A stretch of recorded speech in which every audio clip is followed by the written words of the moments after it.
जब रावण सीता माता का हरण कर उन्हें अपने रथ में बिठाकर लंका की ओर ले जाने लगा, पूरा जंगल जैसे सिहर उठा। पेड़ झुक गए, पक्षी मौन हो गए और धरती स्वयं कांप उठी। सीता माता रो रही थीं, बार बार पुकार रही थीं, हे राम, हे लक्ष्मण। तभी दूर आकाश में एक विशाल पंख फैलाए गिद्ध ने वह पुकार सुनी। वह कोई साधारण पक्षी नहीं बल्कि वृद्ध जटायु थे, अयोध्या के राजा दशरथ के मित्र और राम के प्रति अटूट निष्ठावान। वे नीचे उतरे और रथ के सामने खड़े हो गए।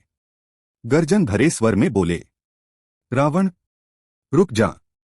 सीता माता कोई साधारण स्त्री नहीं, वे स्वयं धरती पर धर्म की प्रतिमूर्ति हैं।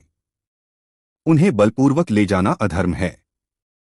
रावण हंस पड़ा, बूढ़े गिद्ध, अपनी जान की परवाह करो। मैं लंका का राजा हूं, मुझसे टकराना मृत्यु को बुलाना है। लेकिन जटायु नहीं डरे। उन्होंने आकाश में उड़कर रावण के रथ पर हमला कर दिया। उनके पंखों और पंजों से रथ के पहिए टूट गए। रावण का धनुष बिखर गया, आकाश में युद्ध छिड़ गया।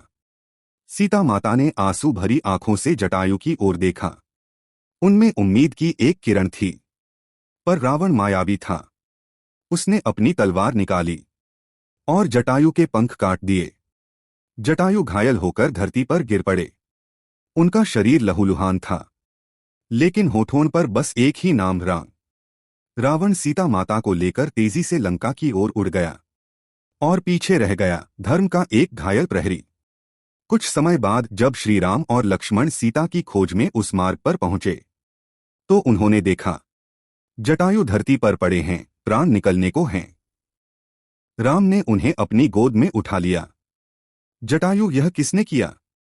कांपती आवाज में जटायु बोले, प्रभु, रावण माता सीता को लेकर गया है। मैंने उन्हें रोकने का प्रयास किया, पर मेरी शक्ति कम पड़ गई। राम की आंखों में आंसू आ गए। उन्होंने कहा, जटायु, तुम असफल नहीं हुए। तुमने धर्म की रक्षा के लिए अपना प्राण न्योछावर किया है। तुम्हारा बलिदान अमर रहेगा। श्री राम ने स्वयं जटायु का अंतिम संस्कार किया, जैसे कोई पुत्र अपने पिता का करता है। आकाश में दिव्य प्रकाश फैल गया, जैसे देवता स्वयं उनके बलिदान को प्रणाम कर रहे हों। राम और लक्ष्मण ने वहीं प्रण लिया, हम रावण का अंत करेंगे और धर्म की पुनर्स्थापना करेंगे। वहां एक समाधि बनाई गई, जहां आज भी वायु में करुणा, वीरता और भक्ति की सुगंध है।